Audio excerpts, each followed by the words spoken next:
Good evening, ladies and gentlemen, and welcome to COASTER-net Updates. We've got some breaking news out of Pigeon Forge, Tennessee, where Dollywood has officially started their teaser campaign for what has not been that big of a secret, because they've been building a big building all the way back there by Big Bear Mountain for quite some time now, at least since I was there in over the Christmas holiday and clearly saw something being built, as did many thousands of people. So not a very big secret that they're building something, and they've been kind of like very open about making a major investment in the Wildwood Grove area of the park back by Big Bear Mountain. So it sounds like it's gonna be completely indoors, right, Jeff? Yeah, that's what it's looking like. And yeah, like you said, it's not really a secret. This is phase three of a four-phase investment plan. So there will be another secret in a few years uh, to follow this up. But they did talk to local news like NBC 10 about how they were looking at this as a good way to extend the fun of their seasons. So since it's nice there most of the year, I'm thinking this is going to be totally indoors so that it'll be a little bit of an extra, family activity that can be utilized in their Christmas events. Yeah, and if you look at some of the information that's been put out, we know the building's going to be about 5 stories tall, I believe we said, 44,000 square feet. So it's a pretty sizable thing. But and we know our good friend Marcus Leshock went out there a few weeks ago and talked to some of the PR people.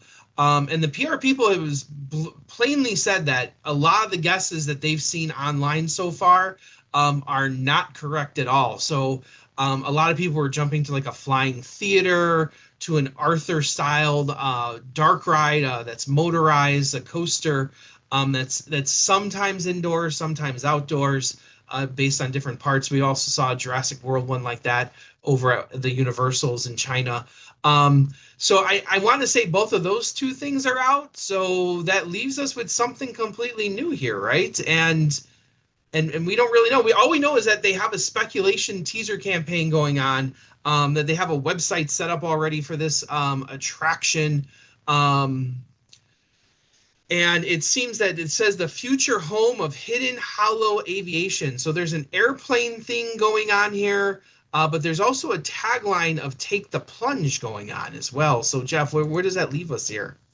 I don't know. I mean, when we had the Big Bear Mountain teases, the like the iconography and um the teaser campaign was run from the perspective of like the park ranger. It was like Yeah. the observer. And when you're on the ride, you're kind of like the park ranger chasing Mhm. the bear. But maybe this teaser campaign is starting the same way, but maybe in the ride will be the thing. Maybe I'm thinking some sort of animal is what they're going for, since they do have a solid wilderness theme going again. Yeah, they're kind of trying to unify this whole Wildwood Grove area together. That in the teaser campaign, you can see a map of various locations around that part of the park. And you see a propeller airplane flying above what it looks to be a heavily forested area. So if I'm looking at ride systems, I kind of feel that Dollywood is trying to position itself as kind of like a mountain version of Disney. And they have a lot of work to do to get there. Like, there's no doubt about it. Obviously, they have coasters, they have good ride lineup, their shows are fantastic, their food's pretty good. But when you start looking at like the dark ride category, they have nothing there right now. And Disney kind of lives in that, especially the Magic Kingdom lives in that dark ride category. Has some of the best dark rides anywhere in the world. And the first thing I thought, because there's kind of like a boat thing going on with Yeah. water, but there's also like hints of like obviously this airplane stuff going on as well. So I initially went to Peter Pan and I said, what if they tried to do a modern version of Peter Pan, that maybe has a few more, like, because Peter Pan's real slow. Peter Pan's just a dark ride that's suspended. If you've never been on it, you board a boat. You kind of like take off into the air, and all the dark ride scenery is underneath you. And I do get the feeling from watching these videos, watching the teasers, listening to stuff, that that might be part of the experience here is you looking down upon something. But then I think another part of the experience is you going to be actually immersed in that, where Peter Pan always kind of like stays above. I feel like this is gonna, because like take the plunge. I feel like this is gonna drop you into it somehow. So whether that's a coaster element, or dark ride element, or something like even like Fire in the Hole, where it has like a very slow dark ride and a very fast moving coaster drop. What do you think about that idea? Well, I think that the the carriage itself is kind of the mystery element. I'm Yeah, like guessing who's gonna make it, right? yeah, if they're saying that everybody's wrong, obviously we don't know what kind of like theme or story they're going to go for. All we got is the couple of images and a minute and a half of video. Obviously, it's nature themed. Obviously, it's going to have something to do with nighttime. I do agree with you. It looks like Flight from the video, the little Mhm. animation, but they use the word dive. They use the word take the plunge. I was thinking when we were talking of like a hunting bird, maybe like it dives underwater to hunt and grab a fish, maybe. Maybe that's the plunge or the finale of it. Um, but while you were talking about Disney, it made me start thinking about like Ratatouille, how you get like a combination of set piece elements and Mhm. screens, and there's a little bit of motion simulation. And even though I don't think we're talking about a trackless dark ride, maybe that carriage, that that conveyance, the gondola, whatever we're going to call this thing, is going to be more dynamic, and that's the new element that's never been done before. And we know that that Mach makes a suspended family coaster that does that sort of stuff. We see Vekoma has one on the books as well, that they have an interactive suspended dark ride. We just saw video, and I forgot who made it off the top of my head, of the completely tracked water ride that has that boat that kind of moves up and down. Off of the water as it like kind of like goes on like land and then goes into the water. Will it be like something like that, like a robo coaster? We were talking about earlier on off the show, like how Harry Potter kind of like moves you and makes you feel that you're in different spaces. You're up, you're down, you're left, you're right. So I also think it would be pretty cool, is if they do add real water into the dark ride, because honestly, something from an experiential point of view, have we ever had a ride that made you feel like you were flying and then also made you feel that you were in a boat ride at the same time? Um, I don't, not that I can think of. I Not that mean, I can think of, right? That like like there's rides the that kind of do like a Avatar land and water, like we've had that. the Avatar ride at Animal Kingdom has it, but in a fake way, because it's just Yeah, yeah, but yeah. if you're talking real, the only thing I'd say about real water is if they're extending the season, there's no way you're walking off this thing wet in any kind of way in like December and having a Yeah. good time. So And whatever. I'm thinking like a Pirates of the Caribbean type water experience where you might get a little sprinkle or something, but you're not going to get wet in any meaningful way. How many, Florida's a little bit different weather-wise, but it gets a Yeah. little cold down there in the winter too. And they have all those water rides that operate and people get slightly splashed.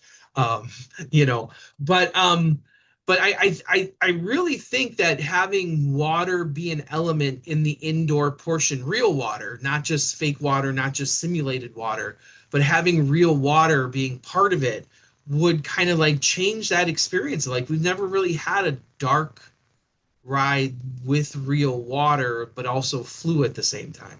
That kind of mixing it all up. I think it'd be Yeah, really cool. it's always it's been used as a setting, but not as like a part of the action. Yeah. We've had the water dark rides. We've had those up the wazoo. We've had the flying dark rides just recently. We've had but we've never had both. So I don't know. But I do feel that like then the big question becomes is will it have coaster elements on it? I use coaster very loosely just to give the sensation of speed. And you can do that without having a coaster, obviously. You could do a little launch section or something like that. But that take the plunge makes me feel like there will be something there, right? I feel like if you're going to use a tagline like "Take the plunge" and dive, Yeah. like it's gonna, even if it's a family version of excitement, it's gonna have a little excitement. It's not gonna be like Peter Pan or like the Navi boat ride where all Yeah. you it's just like looking at scenery and going ooh and ah. Like Yeah. it's got to have something to it. And I do think the best example would be something like Fire in the Hole, Blazing Fury, Yeah. that style of ride where you have traditional dark ride and then you have some sort of coaster element onto it. And Silver Dollar City just put one of those in. But if you make this suspended as opposed to on the ground, that kind of changes up the whole thing, I think, and Yeah. and fits all it fits everything of what you're saying. Yeah. As also Silver Dollar City's expenditure was right around this price for Blaze for the new Fire in the Hole, right? Wasn't it? Wasn't it one of those It was a huge lot. expenditures? I think it was more like 25 or 35. I know it, Yeah, I feel like it was more in that range, which is a lot for something like that. It was surprising.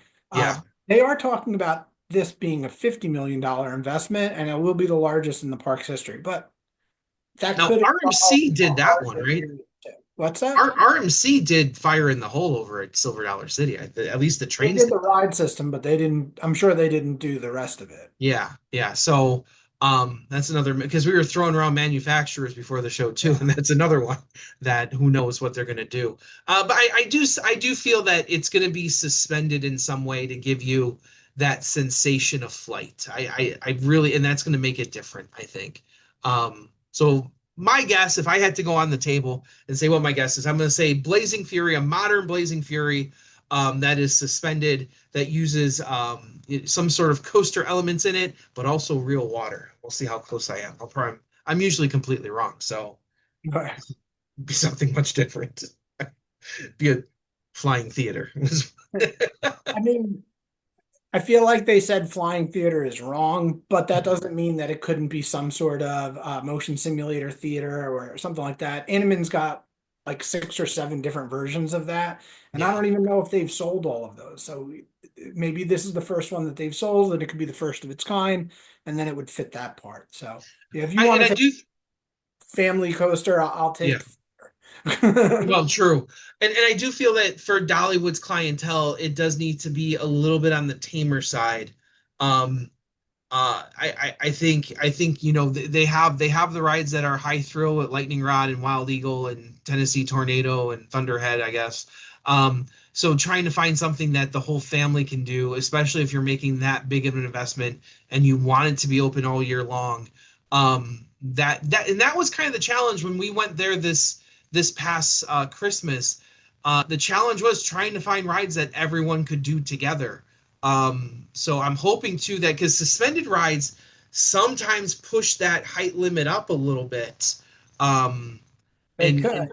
and you wonder if there's a way around that somehow. So I don't know. We'll see. Um, we'll see. Because even I think Robert wasn't able to ride Blazing Fury. I think he was still too short for it. I think it was one of the taller rides. Like he could get on he got on Big Bear Mountain, he got on Fire Chaser, but I think Blazing Fury was one he couldn't ride. And I don't even know if it was open, but I remember reading that I think he was too short because of those coaster elements and because of the trains that they had. So Yeah.